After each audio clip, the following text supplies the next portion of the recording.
Bismillahirrahmanirrahim. Assalamualaikum warahmatullahi wabarakatuh.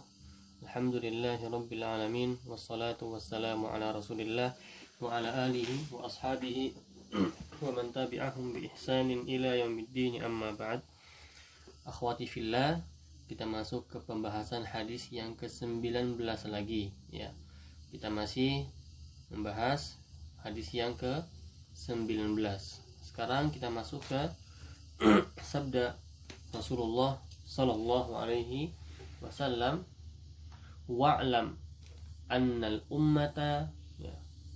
Coba antum lihat hadisnya.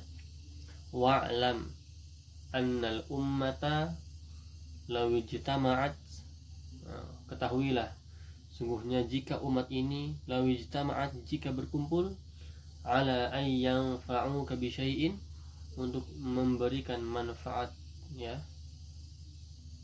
ala ay yanfa'uka bi syai'in, untuk memberikan engkau manfaat sesuatu, lam yanfa'uka illa bi syai'in, tidak akan bisa kalian memberikan manfaat kecuali qad katabahu Allahu lak, kecuali yang telah Allah Subhanahu wa taala tuliskan untuk engkau. Wa ini ijtama'u, dan jika seluruh umat berkumpul, ala ay yadurruka bi syai'in, untuk mencelakakanmu, lam yadurruka, tidak akan mencelakakanmu, illa bi syai'in qad katabahu Allahu lak, kecuali apa yang telah Allah Subhanahu wa taala tuliskan. Maka dalam sabda Rasulullah sallallahu alaihi wasallam ini kita telah mengetahui bahwasannya kita sudah mendapatkan nasib kita, kadar manfaatnya kita, kadar kecelakaannya kita di dunia ini, kadar musibah kita ya, telah dituliskan oleh Allah Subhanahu wa taala sebelum kita hidup, bahkan telah ditulis oleh Allah Subhanahu wa taala sebelum diciptakan langit dan bumi 550 alfasanah, 50.000 tahun sebelum diciptakan langit dan bumi. Dan setiap apa yang terjadi kepada kita, setiap apa yang menimpa kita itu, kita percaya bahwasannya tidaklah sesuatu itu menimpa kita kecuali itu telah ditakdirkan oleh Allah Subhanahu wa ta'ala. Nah, jika kita tahu masalah seperti ini semuanya terjadi karena Allah Subhanahu wa ta'ala, setiap kebaikan, setiap keburukan ya, semuanya datang dari Allah Subhanahu wa ta'ala ya, kita percaya itu ya, artinya kita percaya kepada qada dan qadar. Nah, maka kita akan lanjut terus dan lebih meyakini bahwasanya Allah Subhanahu wa taala itulah yang sang pendatang manfaat dan sang pendatang musibah. Hanya Allah Subhanahu wa taala yang bisa melakukan itu. Allah Subhanahu wa taala sang pemberi, Allah Subhanahu wa taala sang pengambil nikmat seseorang. Dengan itu ya, hasilnya apa? Kita bisa lebih mentauhidkan Allah Subhanahu wa taala. Kita bisa lebih kuat dalam beribadah kepada Allah Subhanahu wa taala ya, berbeda dengan orang-orang musyrik ya, yang mana mereka beribadah menyembah kepada orang-orang yang sesuatu yang tidak bermanfaat dan tidak bisa memberikan manfaat kepada dirinya sendiri ataupun kepada orang lain. Dan orang kafir meninggalkan ibadah kepada Allah Subhanahu wa taala yang kita yakini bahwasanya Allah itulah sang pemberi khairun wa syarrun, kebaikan dan keburukan ya. Jadi inilah konsekuensi dari ketika kita mempercayai bahwasanya takdir kita itu telah ditulis oleh Allah Subhanahu wa taala. Kemudian kata Rasulullah sallallahu alaihi wasallam, rufi'atil aqlam wa jaffatis suhuf, pena pun telah diangkat dan lembaran pun telah kering. Nah, ini adalah sebuah perumpamaan ya. Buku-buku takdir kita telah selesai ditulis oleh Allah Subhanahu wa ta'ala. Tidak ada lagi sekarang ini Allah menuliskan takdir kita. Sekarang ini tinggal kita jalankan apa yang Allah Subhanahu wa ta'ala tuliskan di dalam takdir kita, ya. Tapi ingat wahai akhwati fillah, walaupun kita itu hidup di atas jalan takdir Allah Subhanahu wa ta'ala, tapi kita masih bisa berusaha, ya, untuk beribadah, untuk memilih mana jalan yang benar. Karena banyak orang-orang di luar sana yang salah pemikirannya, yaitu apa? Mereka itu terlalu bergantung kepada takdir Allah, sehingga mereka tidak mau beramal. Katanya apa? Ya sudah, takdir saya ini sudah bermaksiat. Ya sudah bermaksiat, Allah kan udah nulis, ngapain kamu suruh saya bertaat? Nah, ini salah. Padahal dia sendiri mempunyai pilihan dan mempunyai keinginan, mempunyai iradah, kemauan. Seorang manusia mempunyai kemauan, mempunyai pilihan, ya. Jadi walaupun takdir kita telah ditulis oleh Allah Subhanahu wa ta'ala, tapi kita di sini seorang hamba diharuskan untuk beramal, ya. Banyak hadis-hadis, banyak dalil-dalil yang menyebutkan kita itu disuruh Allah untuk beramal. Jika misalnya, ya, kita hanya disuruh untuk mengikuti takdir, ya, maka sia-sia semua suruhan Allah Subhanahu wa ta'ala, semua perintah Rasulullah kepada kita untuk beramal, ya. Intinya apa? Intinya itu kita mengetahui bahwasannya jika kita tahu bahwasannya takdir kita itu sudah ditulis, maka kita akan merasa aman, kita akan merasa tentram bahwasannya kalau misalnya kita mendapatkan musibah, ya sudah, kita akan ridho, kita akan sabar, karena ini semua sudah ditakdirkan oleh Allah Subhanahu wa ta'ala. Ya, kata Allah Subhanahu wa ta'ala dalam hadisnya, innallaha kataba maqadiral khalaiq. Allah Subhanahu wa ta'ala menulis takdir makhluknya itu qabla an yakhluqas samawati wal ard, sebelum menciptakan langit dan bumi, bi khamsina alfasanah, 50.000 tahun, ya. Sebelum diciptakan langit dan bumi, bukan sebelum menciptakan kita, tapi apa? Sebelum menciptakan langit dan bumi 50.000 tahun. Nah, berarti takdir kita sudah ada, tapi kita mempunyai pilihan untuk beramal atau untuk bermaksiat kepada Allah Subhanahu wa ta'ala. Kemudian akhwati fillah, sabda Rasulullah sallallahu alaihi wasallam, wa'lam, ketahuilah, annan nasra ma'as sabri, kemenangan itu bersama dengan kesabaran, ya. Allah Subhanahu wa ta'ala menyuruh kita, ketika kita ingin mendapatkan kemenangan, kita harus sabar, ya. Harus sabar dalam menghadapi ujian, ya. Ujian yang berat kadang-kadang datang ke manusia yang tidak diduga-duga. Mungkin saja kapanpun kita bisa kehilangan kenikmatan kita, sehat kita, ataupun kehilangan nyawa kita, ataupun kehilangan nyawa teman-teman kita, bahkan keluarga kita, yang tidak kita ketahui kapan itu. Maka jika kita ingin mendapatkan kemenangan, kita harus mempunyai sifat atau rasa sabar dalam menghadapi takdir tersebut. Nah, akhwati fillah, ketika, ya, misalnya, ya, atau ketika seorang manusia itu mendapatkan sebuah ujian, mendapatkan sebuah musibah, ya, maka seorang hamba itu ada 2 derajat, ya. Seorang hamba itu ada 2 derajat ketika dia mendapatkan musibah, atau 2 golongan, dan dua-duanya ini terpuji. Tapi yang pertama itu lebih tinggi dari yang kedua. Nah, yang pertama ini, ya, derajat yang tinggi ini adalah orang-orang yang ridho terhadap musibah yang dialaminya. Yang pertama apa? Ar-ridho. Orang yang ridho, ya.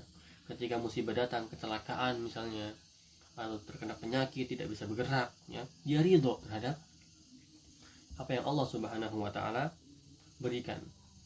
Ridho ini di atas sabar. Dengan ridho ini, ya, ini adalah derajat yang paling tinggi sekali.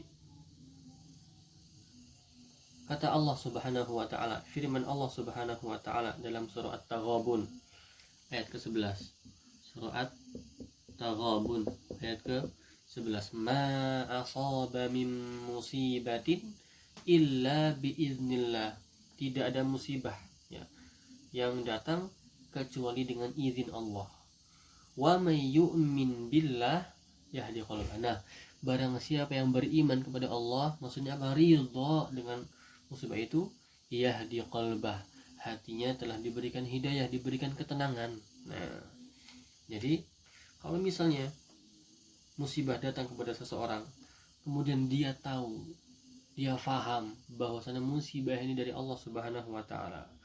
Nah, akhirnya dia menyerahkan dirinya dan ridho terhadap apa yang dia dapatkan. Ya sudah ya Allah, saya ridho dengan penyakit ini ya. Tidak apa-apalah saya sakit, karena ini adalah musibah yang datang dari Engkau ya wahai Allah Subhanahu wa taala. Aku ridho dengan seperti ini. Maka hamba ini adalah hamba yang paling tinggi derajatnya ketika dia mendapatkan musibah. Begitu juga kata Rasulullah Shallallahu Alaihi Wasallam. Kata Rasulullah, Allah itu mencintai, jika mencintai sebuah kaum, seseorang itu bagaimana? Dia akan mengujinya, dia akan menimpakan seseorang itu yang dia cintaimu dengan musibah yang berat. Maka jika seorang manusia ini ridho terhadap apa yang dia dapatkan, maka falahur ridho, maka dia akan mendapatkan keriduan Allah Subhanahu wa taala. Tapi jika seorang manusia ini ketika ditimpa oleh musibah, dia murka, dia misu-misu ya, dia marah-marah, apa ini, aduh ini penyakit, padahal saya adalah seorang yang beribadah, kenapa saya ditimpa seperti ini ya, maka dia akan mendapatkan murka Allah Subhanahu wa taala ya. Bukan berarti kita banyak ibadah, kita dekat kepada Allah, kita selamat dari musibah, tidak. Bahkan ketika iman kita lebih tinggi, ketika iman kita lebih kuat dan lebih besar imannya, akidah kita lebih kuat, maka musibah itu akan datang lebih banyak, kesulitan itu akan datang lebih banyak. Nah, ini yang akan menjadikan iman seorang itu lebih tinggi lagi, yaitu dengan ridho dengan apa yang ditimpanya dengan dalam musibah ya. Dan juga misalnya sabda Rasulullah Shallallahu Alaihi Wasallam ya, kata Rasulullah, Allah itu menentukan sesuatu qada, menentukan suatu takdir kepada seorang mukmin itu semuanya baik ya, walaupun di pandangan manusia itu buruk, itu semuanya baik di sisi Allah Subhanahu wa taala ya. In asabathu sarra syakar, jika seorang manusia mendapatkan kebahagiaan, kesenangan, maka dia patut bersyukur. Maka seorang beriman maka dia bersyukur. Wa in asabathu dharra sabar, tapi jika dia mendapatkan kesusahan, musibah, mudarat, maka dia harus sabar. Nah, sifat ini tidak ada kecuali di orang-orang yang beriman.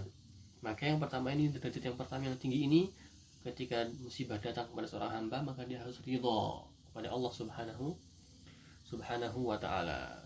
Ridho ya, dia suka terhadap musibah ini, musibah yang datang ini ya. Kemudian yang kedua, derajat yang kedua adalah orang-orang yang sabar ya. Walaupun dia belum bisa ridho ya, tapi dia sabar, ya Allah sakit sekali ya Allah, harus sabar dengan yang sabar ya, sabar ya, seperti itu. Karena bagaimanapun juga orang-orang yang bersabar itu adalah orang-orang yang mendapatkan kebaikan yang banyak. Kata Allah Subhanahu wa taala dalam surah yang kedua tadi apa? As-Sabr ya. Dalam surah Az-Zumar ayat ke-10, innama yuwaffas sabiruna ajrahum bighairi hisab. Sungguhnya ya, orang-orang sabar itu akan digancarkan dengan pahala yang tidak terkira ya. Pahalanya berapa? Tidak terkira, kita nggak bisa menghitungnya itu pahala orang-orang sabar ya. Begitu juga sabda Allah, firman Allah Subhanahu wa taala dalam surah Al-Baqarah, wa basyiris sabirin, dan berikanlah berita gembira terhadap orang-orang yang sabar. Siapa mereka? Alladzina idza asabatuhum musibah, ya. Jika mereka mendapatkan musibah, qalu, mereka berkata, inna lillah wa inna ilaihi rajiun. Kami itu punya Allah dan kami itu akan kembali kepada Allah Subhanahu wa taala, ya. Sabar. Inna lillahi wa inna ilaihi rajiun. Nah, seperti itu orang sabar ya. Tapi sabar di sini lebih rendah ya derajatnya dari orang yang ridho. Baik. Apa perbedaan dari ridho dan sabar, wahai akhwati fillah? Perbedaan ridho dan sabar. Ya. Orang yang sabar itu bagaimana? Yaitu menahan dirinya dari mengatakan perkataan yang buruk dengan takdirnya, ya, mencemooh takdirnya, ya. Ya, dia merasakan sakit dan dia mencemooh takdirnya, ini tidak boleh. Maka dia harus menahan. Itu sabar apa? Menahan dirinya dari mencemooh atau menghina takdirnya sendiri. Nah, tapi dia masih ingin menghilangkan kesakitannya tersebut, ya. Berarti sabar apa? Sabar itu adalah menahan dirinya itu dari perlakuan atau menghina takdirnya, dari mencemooh takdirnya, ya. Dan dia masih ingin dihilangkan sakitnya ini, dihilangkan musibah ini. Adapun orang yang ridho itu lebih tinggi lagi, itu apa? Lapang, dadanya lapang, ya. Tenang dadanya, ya, tenang hatinya. Dan dia aslinya tidak mau, ya, musibah ini hilang. Maksudnya apa? Ya sudah, dia ridho dengan apa yang dia didapatkan, karena dia tahu fadilah orang yang mendapatkan musibah, ya. Digugurkan dosanya, ya. Dan ini adalah tanda-tanda Allah Subhanahu wa taala mencintai dia, ya. Ini adalah ridho, yaitu apa? Lapang dada ketika mendapatkan kesabaran, dan dia tahu dan dia tidak ingin cepat-cepat untuk menghilang untuk penyakitnya atau musibah ini hilang. Karena apa? Ini adalah yang ditakdirkan oleh Allah Subhanahu wa taala.